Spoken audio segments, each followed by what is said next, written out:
₹1,00,00,000 సంపాదించడం ఎలా అని ఆలోచిస్తున్నారా? అయితే మీరు ఈ వీడియో పూర్తిగా చూడండి. ముఖ్యంగా చాలామంది ఎన్నో ఇయర్స్గా ఉద్యోగం చేస్తున్నాం మనం. నేను ఐటీలో 10 ఇయర్స్ జాబ్ చేశాను నేను. కాకపోతే మనకు ఒక మెయిన్ ప్రాబ్లం ఉంది సొసైటీలోనే, సమాజంలోనే. ఇది జనరల్ ఇష్యూ. ఎందుకంటే కొన్ని జనరల్ ఇష్యూస్ చాలా ఉన్నాయి. వాటిలలో ఫైనాన్షియల్ మేనేజ్మెంట్ అంటే మనీ మేనేజ్మెంట్ అనేది ఒక పెద్ద ఇష్యూ అండి.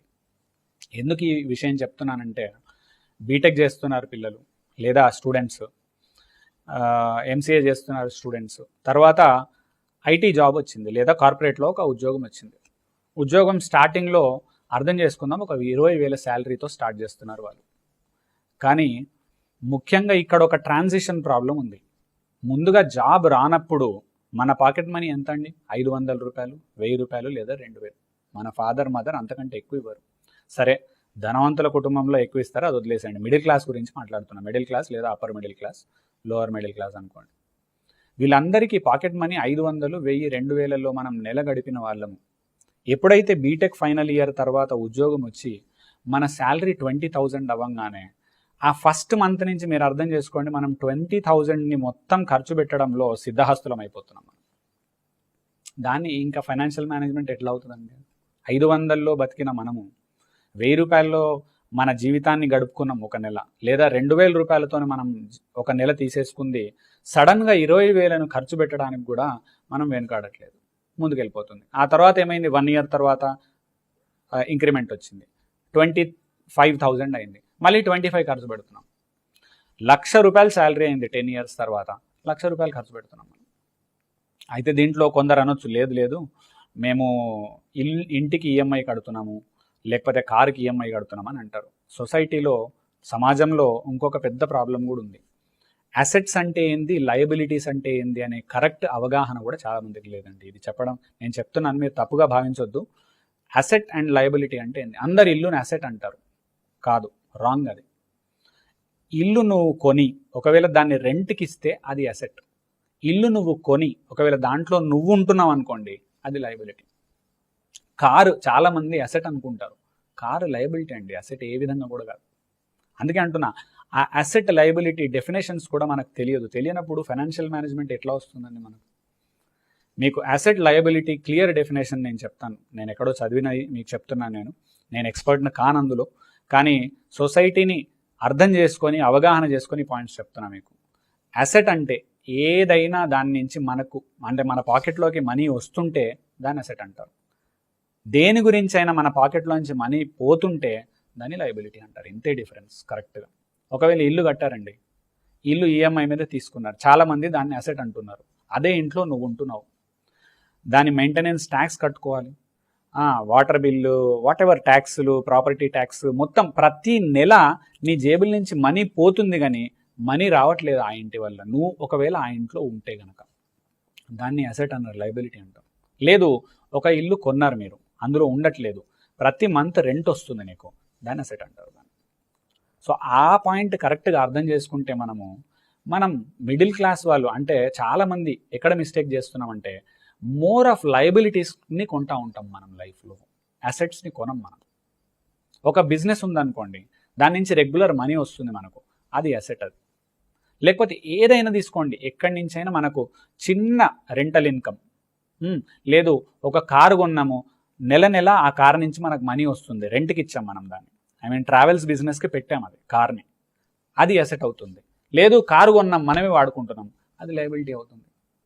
కాబట్టి ఇక్కడ మన జీవితంలో అంటే 5 ఏళ్ల నుంచి 10 ఏళ్ళు సర్వీస్ తర్వాత 15 ఇయర్స్ 20 ఇయర్స్ వరకు మనం చేస్తున్న కష్టమంతా కూడా మనం లయబిలిటీస్ కొనడంలోనే వెళ్ళిపోతుంది. మీకు కరెక్ట్గా ఫైనాన్షియల్ మేనేజ్మెంట్ క్లియర్గా అర్థం అవ్వాలి అంటే rich dad and poor dad by Robert Kiyosaki అనే పుస్తకం ఉంది, దాన్ని చదవండి. చాలా అద్భుతంగా ఎక్స్ప్లెయిన్ చేశాడు అందులో. రిచ్ వాళ్ళకి పూర్ వాళ్ళకి డిఫరెన్స్ ఏముంది, ఎక్కడ రిచ్ వాళ్ళు ఇన్వెస్ట్ చేస్తారు, ఎక్కడ పూర్ వాళ్ళు ఏం చేస్తారు అని చాలా క్లియర్గా ఎక్స్ప్లెయిన్ చేసి ఉంది. ఒక చిన్న పాయింట్ చెప్తాను వినండి. అందులో ఒక పాయింట్ అద్భుతంగా ఎక్స్ప్లెయిన్ చేశాడు. ఏంటది? మనమందరం మన మనీ తీసుకెళ్ళి బ్యాంక్లో డిపాజిట్ చేసుకుంటాం. మనందరి అంటే మిడిల్ క్లాస్ వాళ్ళందరూ వెళ్ళి, పూర్ వాళ్ళు మిడిల్ క్లాస్ వాళ్ళందరూ వెళ్ళి మనీని బ్యాంకులో డిపాజిట్ చేసుకుంటున్నాం. ఈ డిపాజిట్ చేసిన మనీని ఒక బిజినెస్ మ్యాన్ లోన్గా తీసుకుంటున్నాడు. దాన్ని తీసుకొని బిజినెస్ సెటప్ చేస్తున్నాడు. బిజినెస్ సెటప్ చేసి ప్రోడక్ట్స్ ఎవరికి అమ్ముతున్నాడు? మళ్ళీ మనకే ప్రోడక్ట్స్ అమ్ముతున్నాడు. మన మనీ తీసుకొని బిజినెస్ సెటప్ చేసుకొని ప్రోడక్ట్స్ తయారు చేసి మనకే అమ్మి లాభం సంపాదించి ఆ తర్వాత ఆ లోన్ తీర్చేస్తున్నాడు. సో అట్లా అతను అసెట్ బిల్డ్ చేస్తూ పోతున్నాడు. మళ్ళీ మనీ ఎవరిది అంటే మన మనీయే తీసుకొని వెళ్తున్నాడు. సో అందులో కరెక్ట్గా అట్లా చాలా విషయాలు అందులో ఎక్స్ప్లెయిన్ చేశాడు. సో అట్లాంటి పుస్తకాలు చదువుకొని ముందు అట్లాంటి పుస్తకాలు చదివితే మనకు ఫైనాన్షియల్ మేనేజ్మెంట్ గురించి అర్థమవుతుందండి. రెండో పాయింట్, శాలరీ. అందరికీ ముందుగా కెరియర్ స్టార్ట్ చేసే వాళ్ళందరికీ కూడా నా రిక్వెస్ట్, మీరు ఒక 20,000 15,000తో స్టార్ట్ చేస్తున్నారు మీ లైఫ్, మీ శాలరీ అంతా స్టార్ట్ అయింది. ఫస్ట్ ఆఫ్ ఆల్ 30%ని తీసేయండి అందులోంచి. మీరు 20,000 సంపాదిస్తున్నారంటే 6,000 మీది కాదు. మీ శాలరీ ఎంత, లెఫ్ట్ అవుట్ మనీ అంటే 70% మాత్రమే మీ శాలరీ అని చెప్పి దాన్ని ఖర్చు పెట్టుకోవడం అలవాటు చేసుకోండి. ఈ 30% సేవింగ్స్లోకి వెళ్ళాలి. మిమ్మల్ని నేను ఫస్ట్ ముందు ఒక క్వశ్చన్ అడిగా అందరినీ, ₹1,00,00,000 సంపాదించాలని ఉందా అని. చాలామంది అనొచ్చు ₹1,00,00,000 సంపాదించడం కష్టం అని. కాదు, ఈజీనే. ఒక డిసిప్లిన్డ్ మేనర్లో కనుక చేస్తే ₹1,00,00,000 మనం సంపాదించవచ్చండి. ఎలానో చెప్తున్నాను నేను మీకు. మీ కెరియర్ స్టార్ట్ అయిన రోజు నుంచి సిప్ అంటారు, సిస్టమాటిక్ ఇన్వెస్ట్మెంట్ ప్లాన్లో ₹3,000 30 years కనుక పెడితే ఖచ్చితంగా ₹1,00,00,000 పైనే అవుతుంది. సిప్ క్యాలిక్యులేటర్స్ గూగుల్లో దొరుకుతాయి, కావాలంటే చెక్ చేసుకోండి. ఎంత మనీ ఇన్వెస్ట్ చేయాలి, ఎన్ని ఇయర్స్ ఇన్వెస్ట్ చేయాలి అనేది అర్థమవుతుంది మీకు. అంతేగాని ఫస్ట్ 6 months నేను ఎంజాయ్ చేస్తాను నా లైఫ్ని, ఒక మొబైల్ కొనుక్కొని, లేకపోతే ఇంకా లైఫ్లో నేను ఏదో సాధించా అని ఉన్నదంతా ఖర్చు పెట్టి 6 months తర్వాత నేను సేవింగ్స్ చేస్తా అంటే అప్పటికే మీ పర్సనాలిటీకి, అంటే మీ బాడీకి, మీ బ్రెయిన్కి ఆ ఖర్చు అనేది అలవాటు అయిపోతుంది. ఆ తర్వాత ఖర్చును కంట్రోల్ చేయడం అనేది కుదరదు. అందుకని చాలామంది ఆ ఏరియాలో ఫెయిల్ అవుతున్నాం మనం. చాలామంది మీకు అందరికీ చెప్తున్నా, నేను కూడా 10 years జాబ్ చేసిన తర్వాత మంచి మనీ నా దగ్గర బ్యాంక్లో లేవు. ఎందుకు అంటే ఇదే మెంటాలిటీతో మనం ముందుకెళ్తున్నాం. అయితే రిచ్ వాళ్ళు, పూర్ వాళ్ళ డిఫరెన్స్ ఏదైతే అందులో చెప్పాడు, చాలా బాగా చెప్పాడు అక్కడే. వాళ్ళు ఎప్పుడు కూడా రిచ్ పీపుల్ ఎప్పుడు కూడా మనీ స్పెండ్ చేసేటప్పుడు చాలా ఆలోచించి మనీ స్పెండ్ చేస్తారు. మనము స్పెండింగ్ చాలా ఈజీగా స్పెండ్ చేసేస్తాం మనీ. అండ్ వారెన్ బఫెట్ ఒక అద్భుతమైన కోట్ చెప్పాడు, వినండి అది. అనవసరమైన వస్తువులన్నీ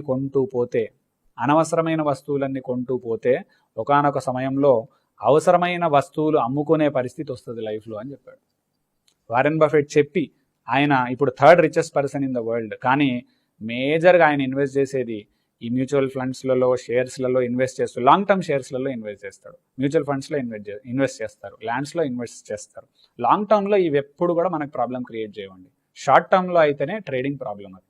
సో అందుకని అంత రిచెస్ట్ పర్సన్ కూడా చిన్న కార్లో తన ఓన్ డ్రైవింగ్తో వెళ్తాడు, ఒక చిన్న ఫ్లాట్లో ఉంటాడు. అంటే అలానే ఉండమని నేను అనట్లేదు, బట్ సేవింగ్స్కి ఒక డిసిప్లైన్డ్ సేవింగ్స్ అనేది మనకు కంపల్సరీ ఉండాలండి. అది చాలామందికి అలవాటు లేదు. అది కెరియర్ స్టార్టింగ్ నుంచే అలవాటు చేసుకోండి. మధ్యలో ఎప్పుడో అలవాటు అవుతుంది అంటే మాత్రం అవ్వదండి, అది ఇంపాసిబుల్, అవ్వదు. అది చాలా ప్రాబ్లం అందులో. రెండోది, అదే ₹1,00,00,000 ఎలా సంపాదించాలనేది ఫస్ట్ ఒకటి చెప్పాను మీకు. సిప్లో 30 years 35 years ఎవ్రీ మంత్ 3,000 మీకు కావనుకోవాలి. మీకు 20,000 శాలరీ వస్తుంటే మీ బ్రెయిన్లో ఫిక్స్ చేసుకోండి, నా శాలరీ ఓన్లీ 14,000 ఆర్ 15,000, లెఫ్ట్ 5,000 సేవింగ్స్లోకి వెళ్ళిపోవాలి. ఆటోమేటిక్గా మీరు ఆ 15,000ని మీ శాలరీ, ఇంకా దాన్ని ఖర్చు పెట్టుకోండి ఎంత పెట్టుకుంటారనేది. మిగిలిన మనీ మాత్రం అందులోకి వెళ్ళిపోవాలి. ఉద్యోగస్తులందరికీ ఒక క్వశ్చన్ మీకు ఏంటి అంటే, జాబ్ చేసే వాళ్ళు క్లియర్గా అర్థం చేసుకోవాల్సిన రెండో పాయింట్, మనం అందరం ప్రైవేట్లో జాబ్స్ చేస్తున్నామండి. మనం 60 years తర్వాత మనకు పెన్షన్స్ లేవు. పెన్షన్స్ లేకుండా ఎలా ఉంటాం మనం? అంత మనీ తీసుకొని ఇల్లు కొనుక్కున్నాం. ఇల్లు కొనుక్కుంటే ఈరోజు ₹1,00,000 ఉన్న శాలరీ రేపు మనం రిటైర్ అయ్యే టైంకి 5 lakhs మన శాలరీ ఉంటుంది. 5 lakhs శాలరీ అంటే మన ఖర్చులు 5 lakhs ఉంటాయి ఆ రోజు. సడన్గా మన లైఫ్ని ఎలా దించుకోలేం. మన ఖర్చులను ఎలా ఆపుకోలేం. అక్కడే చాలామంది అంటే బ్యాంక్రప్ట్ అంటారు దాన్ని, లేకపోతే మొత్తం ఇంకా వాళ్ళ లైఫ్ చిన్న భిన్నం అయిపోతుంది. ఆ తర్వాత లేదు, పిల్లల మీద ఆధారపడాల్సిన అవసరం అందుకు వస్తుంది. 60 years అంటే మనం ఇంకొక పాయింట్ అందరూ అర్థం చేసుకోవాల్సింది, తిరుపతికి వెళ్ళాలంటే మనం టికెట్లు బుక్ చేసుకుంటాం, అక్కడ గెస్ట్ హౌస్ బుక్ చేసుకుంటున్నాము, దర్శనం టికెట్లు బుక్ చేసుకుంటున్నాము, ఎంతో పెద్ద ప్లానింగ్ చేసుకొని తిరుపతికి వెళ్తున్నాము.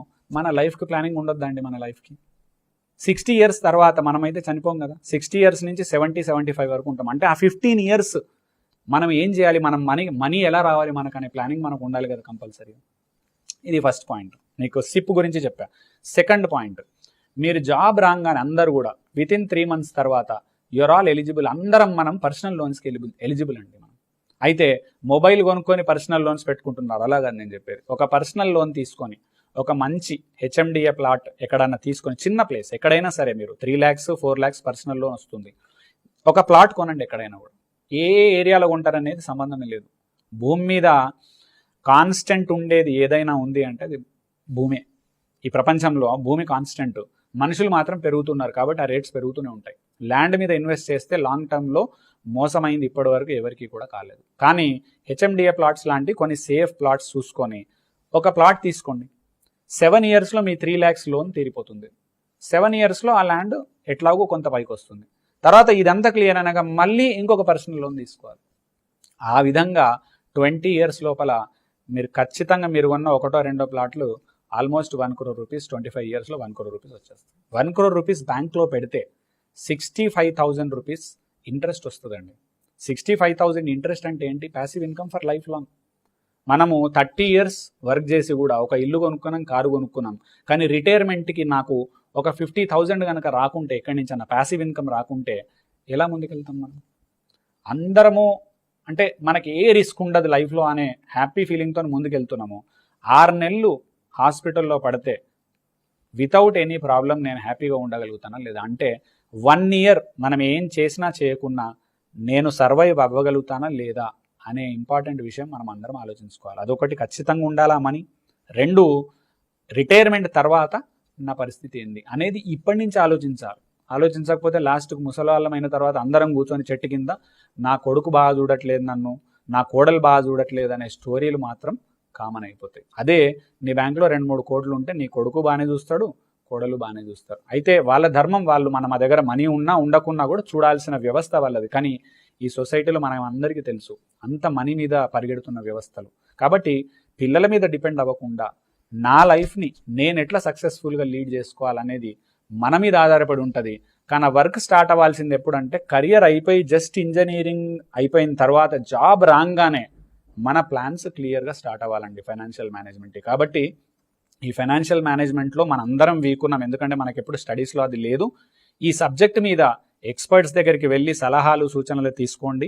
₹1,00,00,000 సంపాదించడం కష్టం కాదు, డిసిప్లిన్డ్ వేలో సంపాదిస్తే ఖచ్చితంగా చేయొచ్చండి. కానీ మనం స్పెండింగ్కి అలవాటు పడి, అంటే ఖర్చులకు అలవాటు పడి ఉన్న పైసలంతా ఖర్చు చేసేసేసి లయబిలిటీస్ను కొనుక్కొని లాస్ట్లో అంత అయిన తర్వాత ఒకరోజు సడన్గా మార్కెట్ అంతా డౌన్ అయిపోయి జాబ్స్ పోతే మళ్ళీ మనం రోడ్డు మీదకి వస్తున్నాం. ఇట్లాంటి పరిస్థితులు రాకుండా మనం మన లైఫ్కు ప్లానింగ్ చేసుకోవడం అనేది చాలా ఇంపార్టెంట్. ఆ ప్లానింగ్లో భాగంగా ఫైనాన్షియల్ ప్లానింగ్, ఫైనాన్షియల్ మేనేజ్మెంట్ చాలా చాలా చాలా ఇంపార్టెంట్. ఆన్లైన్ వచ్చిన తర్వాత ఇంకా ఎక్కువ స్పెండ్ చేస్తున్నాం మనం. ఇవన్నీ బంద్ చేసి మన జీవితానికి కావలసిన ముఖ్యమైన ప్లానింగ్స్లలో ఫైనాన్షియల్ మేనేజ్మెంట్, ఫైనాన్షియల్ ప్లానింగ్ అనేది చాలా ఇంపార్టెంట్.